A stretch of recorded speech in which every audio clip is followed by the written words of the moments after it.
बात प्रथम स्वाधीनता संग्राम की है। झांसी के राजा गंगाधर राव की मृत्यु हो चुकी थी। झांसी की रानी लक्ष्मीबाई अकेले ही अंग्रेजों का सामना करने के लिए तैयार थी, लेकिन उनके पास पर्याप्त धन नहीं था जिससे वो विशाल सेना का निर्माण कर सके और अपनी सेना के लिए ज्यादा हथियारों की व्यवस्था कर सके।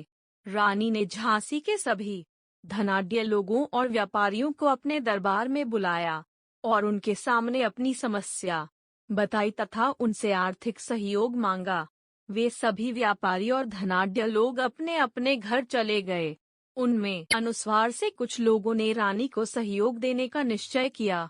ज्यादातर दूसरे लोगों ने रानी की बजाय अंग्रेजों के पक्ष का सहयोग करना बेहतर समझा, क्योंकि अंग्रेज ज्यादा मजबूत थे और उन्होंने अपने सहयोगियों को इस बात का आश्वासन दिया था कि वे अपने सहयोगियों से उनका धन नहीं छीनेंगे।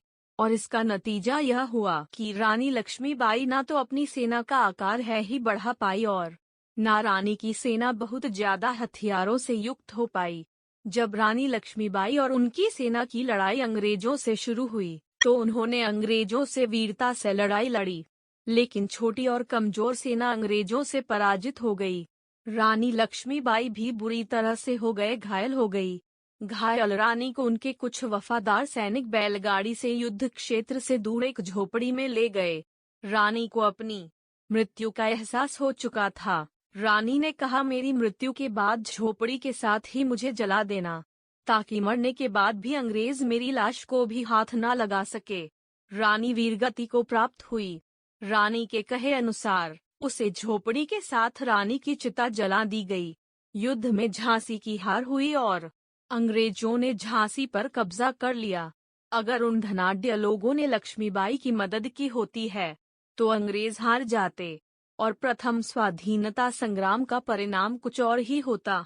अगर आप खुद देश के लिए अपनी जान दांव पर नहीं लगा सकते हैं तो उन लोगों की मदद कीजिए जो देश के लिए मरने के लिए तैयार है।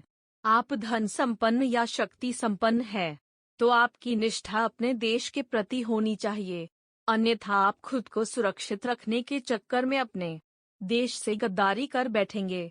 अगर देश सुरक्षित रहता है तो आप फिर से धन कमा लेंगे, लेकिन अगर देश विदेशी आक्रमणकारियों या बुरे लोगों के चंगुल में फंस जाता है तो आपकी संस्कृति और परंपराएं दूषित हो जाएंगी और आने वाली कई पीढ़ियों गुलामी की मानसिकता से विकृत हो जाएंगी।